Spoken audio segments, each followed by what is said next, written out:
Hello guys, good day. Ako pa rin po ito, Jepoy, and welcome to my channel. So ngayon naman guys, gagawa naman tayo ng puto bigas.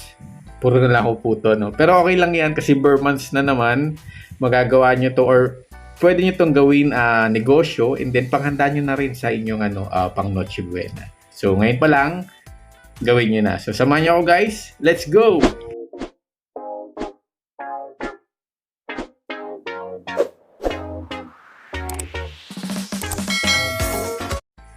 At ito na yung mga kakailanganin natin guys since gagawa nga tayo ng puto bigas. Makakailangan tayo ng ating rice flour o kaya giniling na bigas. And then maglagay tayo sa ating bowl ng 1/2 kilo. Equivalent nun is 4 cups. Pero kukuha tayo ng 1/2 cup nung rice flour nun at ilagay natin sa separate bowl. And then maglagay na tayo ng 1 cup na white sugar, 1 tablespoon na baking powder, and then 1 tablespoon din ng active yeast, dried active yeast. And then haluin natin to ng maigi hanggang sa mag-well combined yung ating mga dry ingredients. And maglagay din pala kayo guys ng asin, pinch of salt para panlaban dun sa ating tamis. Yung ginagawa ko lagi. And then yung tinabi natin guys na 1/2 cup na ating rice flour, lagay na natin yun sa kawali, sa pan. And then, lagyan natin ng 2 cups ng ating tubig. Ito pala guys yung gagawin nating tansong o kaya paste na ihahalo natin doon sa gagawin nating batter. Okay? And then, buksan na natin yung ating kalan. In a low heat, haluin lang natin ng haluin to. Itong ating rice flour na may tubig hanggang sa mag-thicken siya. Antayin lang natin na lumapot siya and then, tumigas pa ng tumigas. Hindi naman masyadong matigas, yung tama lang. Yung parang gaw-gaw. Ganun. Tapos, itong tansong, ito yung gagamitin natin panghalo dun sa ating batter. So, okay na to guys. And then, set aside natin siya. And then, gawin na natin tong batter. So, maglagay tayo dito sa ating dry mixture. Maglagay tayo ng 1 cup ng coconut milk. And then, 1 cup din ng evaporated milk. Pero pwede guys, pwede kayong wag na kayong maglagay ng evap, pwede naman ng 2 cups of coconut milk or pwede rin ng 2 cups ng evap tapos wag na kayong maglagay ng coconut milk. So ginawa ko lang to kasi nagawa ko na yung 2 cups ng coconut milk dati. So ngayon, subukan ko naman itong may 1/1. 1 cup, 1 cup. And then maglagay din pala tayo ng 1 teaspoon ng ating vanilla essence and then halo. And then pag medyo warm na yung ating tansong o itong paste, lagay na natin to. Pwedeng gradual nyo siya ilagay and then halo and then lagay na naman or pwedeng isahan. Wala namang problema dun. And then pagkatapos nun, halo na naman tayo. Saktong halo lang guys ha.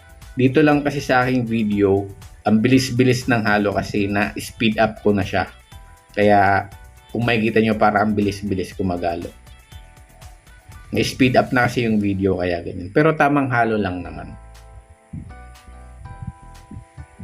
Tapos pag halimbawa guys nakikita nyo or yung consistency ng ating batter ay medyo sticky, lagyan nyo siya ng tubig na 1 tablespoon lang ng 1 tablespoon. 1 tablespoon at a time hanggang sa ma-achieve yung desired mixture or desired consistency ng ating batter. And then takpan natin ng cling wrap o kaya kahit plato lang, takpan nyo. And then isi-set aside natin to ng 20 minutes. Hindi, 20 to 25 minutes pero ang ideal dito is 25 minutes. Antayin lang kasi natin siyang alsa. And then pag umalsa na siya, pag nakita nyo na parang may bubbles na, yun na, ihaluin nyo na naman uli. Parang gantong ginagawa ko.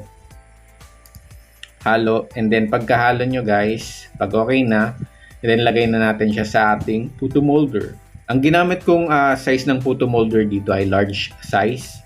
So naglagay lang ako ng 2.5 tablespoon na portion para meron tayong allowance kasi mag-i-expand pa to guys. So ayun, pag nakalagay na tayo or pag nalagay na natin lahat, then i-steam na natin siya. So nakagawa ko bale ng 34. Yun, ganun kadami. So, depende sa inyo yung kung halimbawa kukuntian nyo yung portioning, edi mas madami. And then magpainit na tayo guys ng ating steamer. Dapat mainit na mainit. Tapos lagay na natin yung ating first batch ng ating puto. Ayan. And then i-steam natin to guys sa high heat for 20 minutes. Ay hindi, 15 minutes lang pala, hindi pala 20. Ang 20 to 25 minutes, yun yung pag-set aside natin ng ating butter. Ito naman na pag-i-steam ay 15 minutes lang. Tingnan nyo guys, after 15 minutes, ayan na, nag-crack na siya and then nag-expand. And then, lagay na natin yung ating cheese na pang toppings. Actually, pwede naman na hindi nalagyan to ng cheese. Kasi yung puto bigas talaga, wala naman talaga siyang cheese. Yung puto, wala siya, wala. Pero gusto ko lang talaga siyang lagyan ng cheese. Para syempre naman, may konting lasa. And then, ayun, steam uli natin siya for another 3 minutes hanggang sa mag-melt yung ating cheese. And then, after 3 minutes, ayan na siya. And then, patayin na natin yung kalan. Ayan. Try nyo to guys. Promise. Ang bilis niya lang gawin. Tulad nung ginawa kong rice cake. Nung katatapos ko lang na vlog. Yung sapin-sapin. Ang bilis lang din gawin. Then transfer ko na siya sa cooling rack. Para palamigin. Tingnan nyo naman yung ating puto bigas. Ayan. So, ayun guys. Ito na muna yung first batch. Papalamigin ko and then salang na naman ako ng pang second batch. So ito na yung ating puto bigas. Tingnan nyo naman, napaka-smooth. Ayan, tapos yung aroma talaga ng aroma ng kakanggata, yun yung amoy na amoy. Ang sarap-sarap ng amoy. Tapos may kasama pa siyang vanilla, kaya para siyang may lasang vanilla na ganyan. Ayan. Try nyo to guys, promise. Sobrang makakatipid kayo lalo na ito palapit na naman yung ating kapaskuhan. O kaya magnegosyo kayo, gawin nyo itong pang negosyo. Swak na swak to. Kasi nagsusulputan yung mga gantong kakanin, di ba? Pag papalapit na yung Pasko. Tsaka, syempre, yung mga binibenta-benta din. Pa-order. So, pwede na kayong magpa-order. So, yung titikman ko na siya guys, verdict time. Siyempre, hindi natin palalampasin yung ganun. Exposure din yun. Uy! So, yun guys, promise, subukan nyo guys. Ang sarap ng puto na to. Lasang puto. Hindi. Siyempre, lasang puto kasi puto nga naman. Pero promise guys, ang sarap nito.